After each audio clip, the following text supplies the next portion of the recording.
La plus grande équipe du XXe siècle, l'AC Milan des années 80-90, l'AC Milan d'Arrigo Sacchi a révolutionné le foot avec son style collectif, sa défense haute, son pressing constant et son effectif de vrais monstres. On est en 1987, Arrigo Sacchi, ancien entraîneur de Parme, débarque à l'AC Milan. Avec lui, il ramène une toute nouvelle vision au club, finit les individualités, pour lui le collectif est le principal trait d'une équipe. Il va montrer très rapidement son envie de faire évoluer le club, l'équipe et de tout gagner. Pour ça, il va mettre en place plusieurs choses. D'abord au niveau des entraînements, fini les 4 par semaine, avec lui ce sera 2 entraînements par jour. Au niveau tactique, Sacchi veut un jeu collectif porté vers l'attaque. Il décide d'abandonner le marquage individuel trop présent dans le foot et met en place le marquage en zone, chaque joueur avait une zone à couvrir. De plus, l'équipe devait jouer un pressing très haut en attaquant toujours le porteur du ballon. Enfin, un dernier trait de la tactique du Grand Milan était le piège hors jeu. Comme leur jeu était très haut et porté vers l'avant, il fallait défendre intelligemment. Pour ce faire, ils pouvaient compter sur la légende italienne Franco Baresi, c'était lui qui s'occupait de remonter la ligne défensive pour faire en sorte que l'attaque adverse soit hors jeu. Pour la nouvelle saison 87-88, il fait venir 2 futures légendes, Van Basten et Ruud Gullit. Le jeu milanais va s'améliorer grandement et lors de cette même saison, il va vite rentrer dans l'histoire du club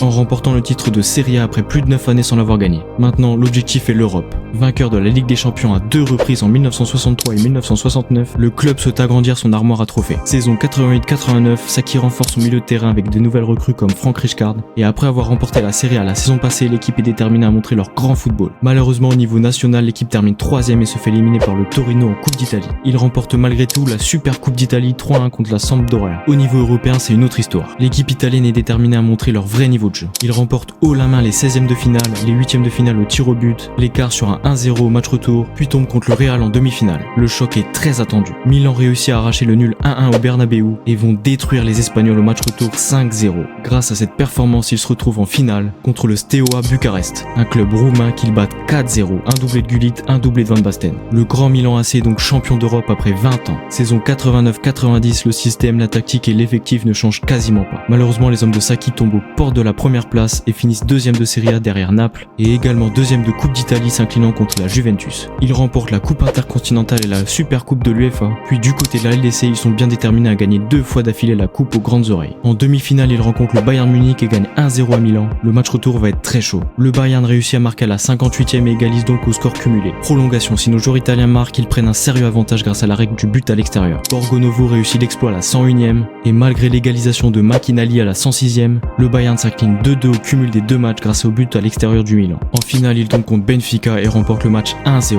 L'AC Milan l'a fait, Sacchi l'a fait, back to back, il remporte une 2e LDC de suite. Sacchi quittera le club en 1991 et laissera une inspiration énorme aux joueurs. Son style de jeu a révolutionné le football et le Grand Milan AC est considéré comme l'une des meilleures équipes de l'histoire.